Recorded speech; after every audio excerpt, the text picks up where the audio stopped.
I wasn't necessarily expecting Miami to be targeting another offensive lineman in the transfer portal, but when you have an opportunity to upgrade, you take that opportunity, and there's a potential upgrade on campus visiting Miami right now. You are Locked On Canes, your daily podcast on the Miami Hurricanes, part of the Locked On Podcast Network, your team every day.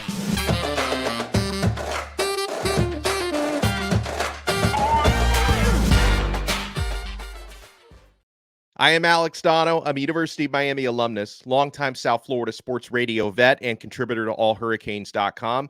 Thank you to the everydayers and the every weekenders for making Locked On Canes your first listen and your first watch. We're available free wherever you get your podcasts. We're free on YouTube. We are part of the Locked On Podcast Network, your team every day.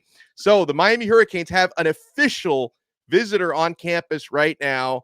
Transfer portal standout offensive lineman from the school that boasted the best offensive line in the country, the Washington Huskies O-line. They won the Joe Moore Award, which is given to the nation's best O-line, and their starting left guard, Nate Kalepo, who has 1 year of eligibility left. He is visiting the Hurricanes today, multi-day visit, expected to go in tomorrow. 6'6", 327-pounder, started every game for the Huskies this past season. Didn't give up a single sack or a single pressure in the national championship game against Michigan, by the way. This is an opportunity to essentially replace Javion Cohen with a player who might be almost or as good as Javion Cohen. We have a lot to talk about today, and that's why we are assembling the Avengers. We got the crew here. These are both colleagues of mine at allhurricanes.com. Let's introduce Hoodie Girl, who's also from the Awesome Buckets pod. And Hoodie, I know you're not watching the basketball game right now because you didn't want total distractions during this show. How you doing? I'm good. It's been a week of basketball. I've been to 3 basketball games in 3 days. So it's nice to switch back to football for a quick minute. But yeah, I'm not following the basketball score right now. Trying not to stress, but beat Syracuse, guys. Come on. We need this win. Let's go. And we got Chalupa Batman down below, also from the You Heard podcast. And also he's got an awesome YouTube channel of his own. What's the channel called? Chalupa Batman. So give us the exact channel name, Chalupa. So it's Chalupa Batman. I think the actual @ is Chalupa Sports, but if you look up Chalupa Batman, I think you'll be able to find it. You'll either find me or you'll find some hilarious videos. Either way, it's going to be a good time on YouTube if you search Chalupa Batman. Yeah, and let's start, Chalupa, with you, and I want to say a couple more words about the offensive lineman who is visiting Miami right now, Nate Kalepo. It's been the starting left guard of the Washington Huskies. Now, again, whether Kalepo commits or not, I think Miami's got one of the better offensive lines in the country next year. But Kalepo, with all of his experience, only mentioned he started all 15 games for the Huskies last year. The entire season, only gave up 1 sack, only gave up 14 quarterback pressures the entire season. Like, this guy could be Javion Cohen 2.0 for you. And Chalupa, we can also talk about the timing of this visit. I think this puts Miami in a very good spot. I'm not guaranteeing he picks Miami because Ole Miss is also considered to be in the mix here. Yes. But the timing looks good for Miami. Miami very short on official visits, so they're not going to use one on a guy unless they're pretty confident they have a good chance. And the deadline to enroll for the spring semester, which would be the deadline to play spring football, is coming up in 4 days, right? So Yes. They're going to try to lock this one down by the end of the weekend if they want to get him in for spring football. And we know we're looking at, when we talk about Nate, we're talking about a veteran of college football, someone who's, he's a grad transfer. He understands those things as well. When you've been in college that long, you also understand the academic side, you know what I mean, just as well. He understands when he has to be enrolled by. So him taking this visit this late, this close to the deadline, is a good sign because we know this is a young man that understands the college. That is hilarious. The college process. And like Donno said, who does this sound like on paper? This sounds like Cohen. This sounds like an offensive lineman who's had a very good career, started all 15 games, and is a monster inside. 6'6", 330. What is he looking for, though? He's looking for 1 more year to put together some really good tape and get polished for the NFL. Who does that sound like? And what did we hear with the Senior Bowl coaches that reviewed Cohen's tape after practicing and working with mirror ball. Leaps and bounds, his technique got better. They're raving about about how polished he looks now. So if you are Nate and you're looking at this, you're taking this visit this late, we got to take it on face value that it's serious. I would, like Donno said, you've got a couple days to get this done. And Miami clearly sees him as a priority because we don't have that many visits to just shell out. I think it's a match made in heaven. I think when you look at what we like to do offensively and what he came from, yes, Washington maybe spread the ball out and was a little bit more pass happy than Miami, but it's still those same air raid concepts. And if you've seen this young man on tape, he is a monster, especially when he pulls. Yeah. So I think he's plug and play. He's the kind of guy Mirabal likes. He's got the size, he's got the tenacity. And again, we've got the spokesman for him. Cohen took his exact same path. So he sees someone who did what he did, who accomplished what he's trying to accomplish. It just seems like it's a match made in heaven. Yeah, and Hoodie Girl, I want your take as well. And I also, another thing I want to throw into the mix is, because again, I'm not going to lose too much sleep if Kalepo doesn't commit to Miami, because I still really love Miami's offensive line. Yes. I mean, he would plug right into the starting left guard spot. If he doesn't come, though, someone like a Matthew McCoy could be an excellent option to start in that spot, or, you know, Jalen Rivers could move inside if need be. There's plenty of combinations there. But at the same time, you've just added Cam Ward. Why not kind of go all in terms of providing him with the best compliments and the best protection? So you've just added the most prize offseason acquisition when it comes to quarterbacks. You might as well do everything you can to put Ward in the best position to succeed. I mean, just adding Ward in itself is a huge help to the offensive line. And some of the returners that we have coming back from the offensive line is a huge help for Cam Ward. I mean, you've got Coop and you've got Maui Noah on the right. Jalen Rivers returning, massive. And then we have the center transfer. And then don't forget about some of the young guys coming up. You know, you got McCoy, who we, kind of plugged in play. You have Samson Pancake Hacho, who, got injured, so we didn't get to see a lot of him. But, that's another 5-star dude who's going to be amazing. And some other offensive linemen that have come in from last season as well. This Kalepo kid, though, I mean, if he just looked at what Javion Cohen did last year and what Javion Cohen said and what they're saying about him at the Senior Bowl, why wouldn't you come to Miami? I mean, Javion started at Alabama, had really good tape, came to Miami for a year and quadrupled his draft stock. The development of Javion and what he was able to do. And then, I mean, how do you not want to come to Miami? You're going to be playing with, 3 of the 4 starters from last year. This only helps you. And also, you're playing, you got a QB behind you that is more mobile, and that's only going to make you look better. And again, 1 sack and 923 snaps a lot, and in this past season, and under 20 pressures, you got to get him. And he's on campus right now. Don't let him leave. Seal the deal. Seal the deal. Yeah, no, 100%. And I'm glad, by the way, Hoodie Girl was great to bring up the transfer center as well. So, Miami has already found Matt Lee's replacement in Zach Carpenter. Can't guarantee you whether Carpenter's going to be better or worse than Lee, but he's a good player, really good experience. And now Miami's trying to do the same thing with Nate Kalepo, possibly replacing Javion Cohen. We got a lot to talk about on this episode. By the way, we are live. We've been pulling up. So there's a lot of, every time we do a live chat, it just turns into Florida State fans and Miami fans arguing, because you guys have so much extra time to come in and flood a Miami Hurricanes podcast. Because I assume you're watching your own shows as well. Like, are you watching Florida State content creators? Probably not. Yeah, you guys are coming in here, flooding our live chat as well. You're on Locked On Canes, but I want to talk about Booker Pickett Jr. when we come back, because another All-Star game appearance for the Miami signee, another dominant performance in the Polynesian Bowl last night. Justin Scott also made his presence felt in that Polynesian Bowl as well. So, my friends, you know what you want to do. We're only getting started. You want to keep it locked right here on this new episode of Locked On Canes.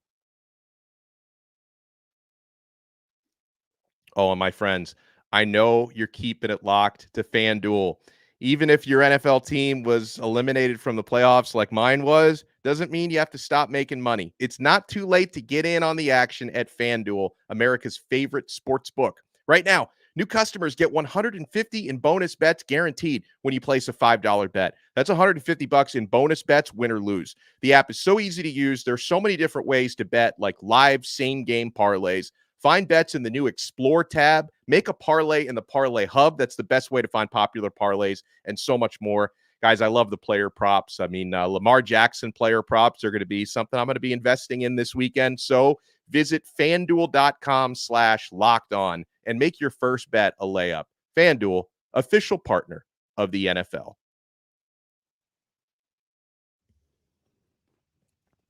Thank you so much for making this Avengers Assemble episode of Locked On Canes your first listen and your first watch here on this Saturday. Guys, make sure you're tuning into Locked On Sports today. Locked On has launched the first ever national 24/7 streaming sports channel on YouTube.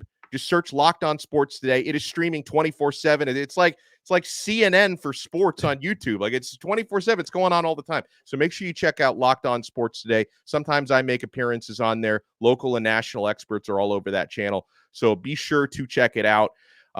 So man, Chalupa, I don't know if anyone's put out the official stats from the Polynesian Bowl last night, but all that I see when I scroll my timeline, multiple sacks by Booker Pickett Jr., who's got a wicked spin move. I already saw this guy a few weeks ago dominate the Under Armour All-America game. Now he's looking unblockable in the Polynesian Bowl last night. He even got an interception, Booker Pickett. Yes. This guy is everywhere. I know he's still probably got to put on some more weight, but he's got all the tools to succeed at the Power 5 level.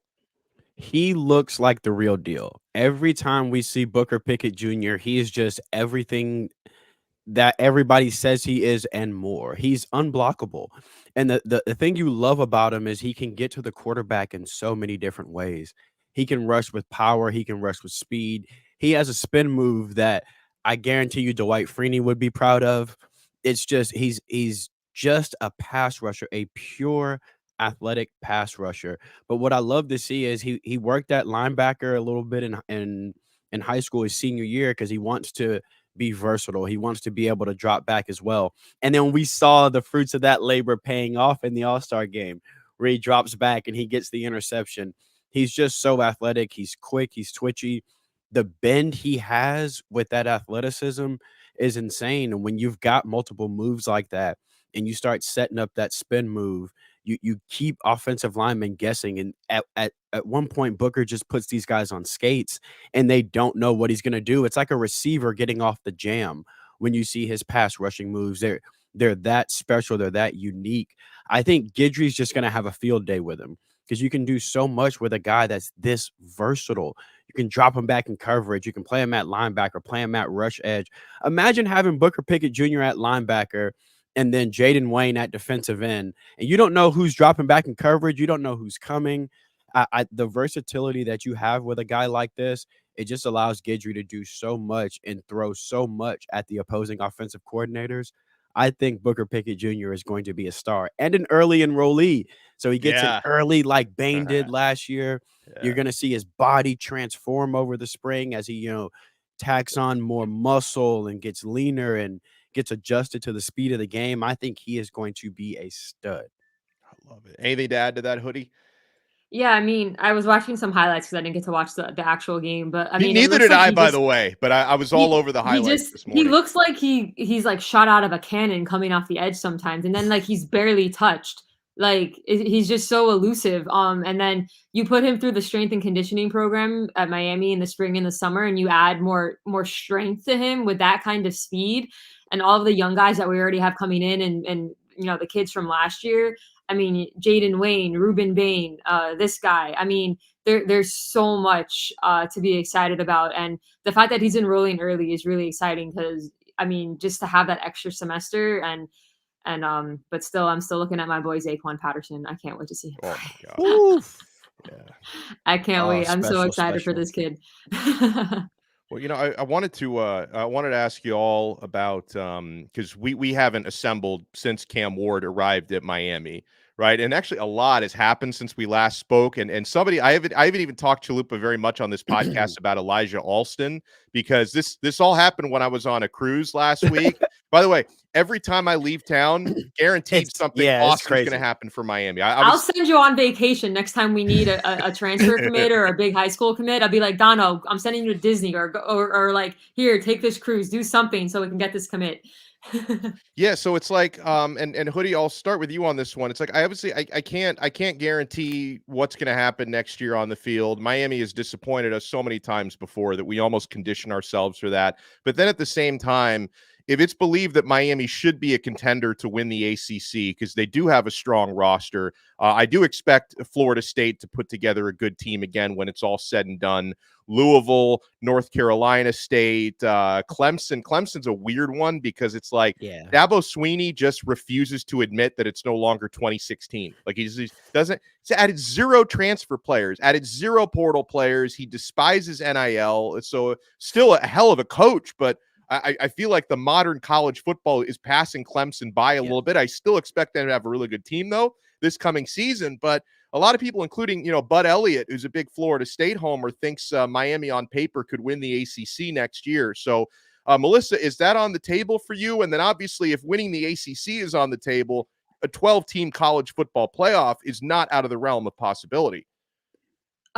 It's always, everyone says, oh, on paper. I mean, the games have to be played. Have we improved from last season as far as on paper? In certain areas, yes. And in certain areas, we still have to find out because, it's young guys coming in that haven't played a lot or transfers and things like that. Obviously, the glaring elephant in the room is losing Cam and James at safety. Like, how are we replacing that? Yeah.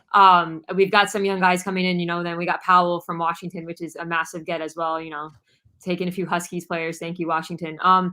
I think, obviously our biggest weakness last year was quarterback play. And getting Cam Ward obviously is an upgrade. I think it puts us in a position to compete in the ACC. And my expectations is always to be in Charlotte for the ACC championship. I think we can do it. But again, we thought we were getting better last year, and then the quarterback play wasn't good. So I'm not ready to predict anything, but our expectations should always be ACC championship. What do you think, Chalupa? I agree. I think the addition of Cam Ward helps for many different reasons. I think it'll stabilize the quarterback room, obviously. I think it'll help the receiving room. There is a narrative that because we don't have the 6'5", 6'6" receiver, that the receiving room needs additions to it. I would like to provide a small stat that dispels that. Cam Ward's top 3 receivers last year: Lincoln Victor, 5'9", 177, 89 catches, 860 yards, 5 touchdowns. Kyle Williams, 6 foot 187, 61 catches, 842 yards, 6 touchdowns. Josh Kelly, 61 catches, 923 yards, 8 touchdowns, 6 foot 192. Our current receiver room: Jacoby is 6 foot 176, Ray is 5'10", 175, Robbie is 5'11", 180, X is 5'10", 198, Isaiah Horton is 6'4", 205, Shamar Kirk is 6 foot, JoJo's 6'1", Chance is 6'2", Nikar is 5'11". Every one of these receivers has the body type and skill set that Cam Ward has been successful with at Washington State. I do not think you need the Plaxico Burress body style for Cam Ward to have 3,000 yards and 30 touchdowns, because he just did it last year with the guys that have the exact body type and skill sets that we have in the room. I think we're set up for a quarterback like this. He's going to have the best offensive line he's ever seen in his life. He's going to have a good running game behind it. We know Coach Guidry is going to get the defense right. Yeah, we lost some leaders, but we gained some leadership from the portal as well. And the young guys from last year will be a year smarter, a year stronger, a year faster. Guys like Markeith Williams, Jaden Harris, Caleb Spencer, who we tucked off last year and nobody got to see. I think we're definitely going to have a more improved team and a year older team. This nucleus is so young. They had to go through the fire last year. They lost that Georgia Tech game. They lost that bowl game. They had to sit with that nasty taste in their mouth. And it's not like these are all transfer guys that got to opt out and say, well, that's not my problem. These are freshmen and sophomores. This is a very young team. So they had to come together. They see the tweets, they see the media. I think these guys are growing together through the good times and the bad times. And then you add on the leadership that we gained in the portal from these fifth-year seniors, from these grad transfers. I think it's the perfect recipe for this team to go out and really put a campaign together that could possibly yield an ACC championship. It's long overdue for this program. I think we've got the squad next year as long as everyone puts in the work. I feel like this is a great year for it. And I think we've got the offense now that can support our defense. A lot of times our defense last year was put in horrible situations.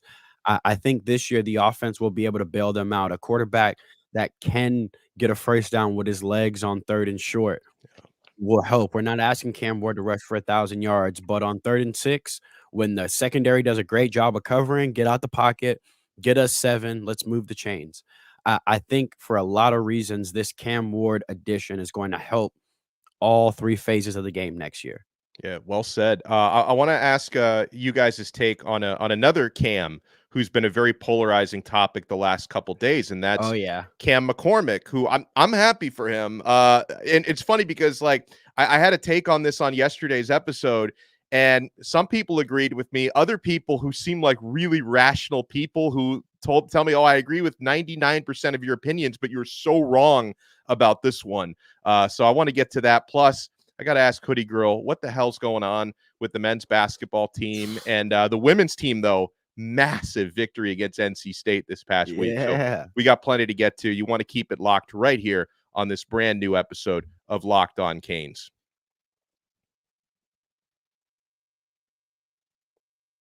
And I already know you're keeping it locked to the Game Time app.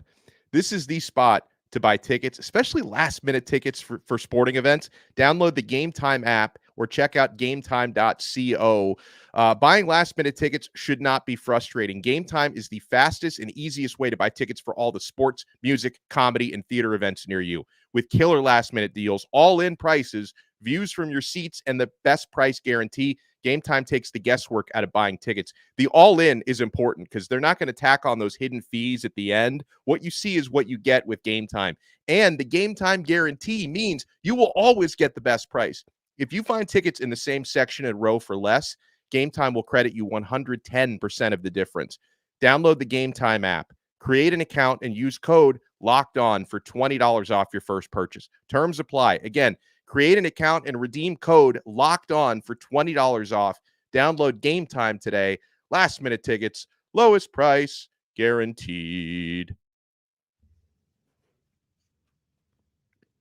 Thank you so much for making this Avengers Assemble episode of Locked On Canes your first listen today. We are available free wherever you get your podcasts. We're available free on YouTube for the everydayers. If you want to take your everydayer experience to the next level, sign up for our exclusive SMS texting service called Locked On Canes Insiders. I include a link in the show description below. You get text messages directly from my phone to yours with breaking news, recruiting, transfer portal scoops. You can ask me one-on-one questions on there. You can try it free for 14 days with the link below. And if you like it, you can opt in after 2 weeks for $4.99 a month. We give you a lot of added value on there. So first things first, with Cam McCormick, who's going to be playing in his NCAA record 9th season. And the reason why he's gotten all those extra years is because so much adversity, literally missed 4 full years while at Oregon with injuries. A serious ankle injury cost him 3 years. An Achilles cost him another year. So he's gotten all these extra years from the NCAA. He has announced he's coming back to Miami for a final 9th season in college football. And I know a lot of Hurricanes fans are like, get this guy off the team.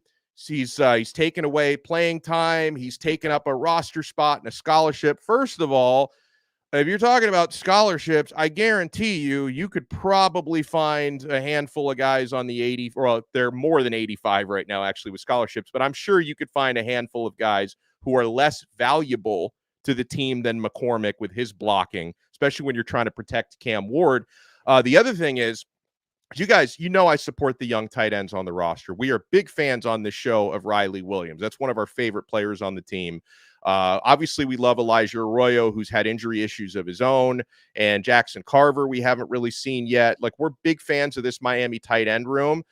So if there are guys who emerge as being more valuable than Cam McCormick, they're going to play. Like, may the best man play, no matter who that is. And my big point, Melissa, and I'll start with you on this one, because I keep going back to this. And I've heard some interviews with Cam, some quotes from Cam and from his mother, who's been very vocal. She's done some interviews on this. He's been with Mario Cristobal, going back to Cristobal and their shared time at Oregon. And Cristobal was so loyal to him when he missed all those seasons due to injury. McCormick is very loyal to Cristobal because of that. It's like these guys have been together for the past 8 years, and people are suggesting now Mario Cristobal should force him off the team. It's like, how bad of a look would that be? It's like, you guys have been loyal to each other through all this adversity for the past 8 years, and now you want Mario to say, sorry, you're not on my team anymore. Mm-hmm. It's just not going to happen. Loyalty is important, Hoodie Girl. Yeah, I agree. And honestly, like, I'm kind of embarrassed about their reaction on Twitter yesterday.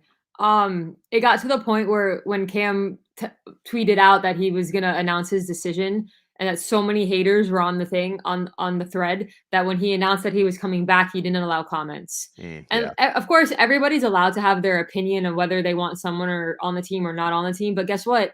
You're not the coaches. You don't make these decisions. This kid knows he doesn't have a career in the NFL. He's outwardly said it. He loves to play football. And you know what? If I could play football for however long and not have all the student loans that I have from attending I would take that opportunity also. If you're a Cane, you're family, and y'all just need to freaking chill. I'm telling you, like, it's embarrassing. Yeah, I agree. I couldn't have said it better myself. I mean, the argument is he'll take snaps away from some of the younger guys, but if you watched, especially the second half of the season, Riley got a lot of snaps. The argument, if we want to have the argument that we need to dial up more passes for Riley, yes, that's the argument. Yeah, the argument shouldn't be snaps, because I mean, Riley was on the field, and I think he will continue to be on the field, and I think Riley will continue to be the guy that we'll see in a lot of the passing sets. Cam Ward will be when we're gonna have. I mean, Cam Ward. He'll be when we have a heavy set, or we don't have a fullback necessarily in the offense. So you'll see McCormick and a lot of times in the fullback role. You'll see him when we go in a 2 tight end set. You'll see him when we need an extra offensive tackle. But I don't want anyone to think, oh, he's taking away snaps from Riley. No, Riley will still get the same snaps he got last year, if not more. I think Riley will prove that he is our passing tight end in the future at tight end. And if you've listened to Cam McCormick talk, he has said Riley and Jackson are the future. It's my job to help them get ready. I think we just need to see Dawson commit more to using the tight end in the middle of the field. And he did a couple of times. There were some play designs that I really liked in the bowl game. They were queued up for Riley specifically. They just didn't come home because the rush got to Jacory too early or whatever ended up happening. The argument of Riley needs 5 to 7 targets a game versus should Cam Ward come back to college should not be in the same conversation. Great point. Cam McCormick. You know what I mean? Cam McCormick is a Cane. We constantly hear, CB, if he wants to be a Cane, we want him. We don't want guys that don't want to be here. This young man wants to be here. He believes. He bought in. He wants to help lay a foundation. I don't see the negativity there. We do have one tight end coming in, and Elijah Lofton, a freshman. Cam McCormick didn't stop us from signing another tight end. Cam McCormick didn't stop us from getting another transfer tight end in. Cam McCormick does not call the plays that don't go to Riley Williams and Riley Williams in the football game. Yeah. Guys, Riley does get a high percentage of snaps because Riley is very good. And we saw a lot of 2 tight end sets with both of them. We're going to continue to see Riley grow. And yes, Riley will be the guy in this offense at tight end, or Elijah Arroyo or Elijah Lofton. Cam McCormick is not here to take snaps from any of them. He is here to be a veteran presence in that locker room, be that extra fullback and that extra tackle when we need him. Do not your disdain for tight ends not getting the football should not be placed on a young man who just wants to help this team win. I understand fans being upset that tight ends aren't involved in the offense, but that's not Cam McCormick's fault. Right. You know what I mean? Riley Williams was used, and he will continue to be used. And I think the anger that people are sending his way is misplaced anger, and they're using him as their outlet for that. Guys, he's a Cane. We say it all the time. We want young men who want to be Canes. When I want guys that are committed to other schools, what do you guys tell me on Twitter? Or CB, we only want guys who want to be here. He wants to be here. Yeah. Period. Can I also add? Go ahead. Can I also add, there was a comment of, if loyalty is important, then why isn't Jakari starting? Just because you've earned your place on the team doesn't mean you've necessarily earned a starting job. Obviously, right. Cristobal thinks that Cam can provide a service and help us win on the field. Doesn't mean that he's going to be the starter. He still has to earn it. This isn't like, oh, well, you know, you're a super senior, so obviously you're going to be started. That's not how it works. If Mario didn't think he should be on the team and can't provide a service, he wouldn't be on the team. He wasn't always even the starting tight end last year. No, this isn't Mario. This isn't the previous things. Coaching where they played the seniors because that's what they thought they were supposed to do. He still has to earn playing time, but he will provide a service with blocking when he's needed, and then you'll still see the young guys. I'm hoping Elijah Arroyo can stay healthy because that dude's a beast. I want to see more of him. Riley showed some flashes. Obviously, Lofton coming in. I mean, his high school tape is insane, but you know, at the end of the day, McCormick is a Cane, and y'all just need to support him, and you know, we'll see what happens. All right, we ran out of time for basketball talk, so I'm gonna have to give Hoodie Girl a rain check, and we're gonna have to try to do this again, hopefully next weekend. You're good. I'm always happy to assemble the Avengers. But y'all follow the women's team because they're on the up and up. I'm telling you right now. Coach Myers got some great things going. So just throwing it out there. Huge upset the other day. Huge. Yeah, huge. And make sure you support everybody's work. And by the way, we're all colleagues together at allhurricanes.com. So make sure you check that site out. Make sure you check out Melissa, her work on the Buckets pod, which is fantastic. Chalupa is all over it with the You Heard pod and with his own YouTube channel. And of course, you know where to find us here on Locked On Canes. We'll talk to you again next time on another episode of Locked On Canes, part of the awesome Locked On Podcast Network. Your team every day.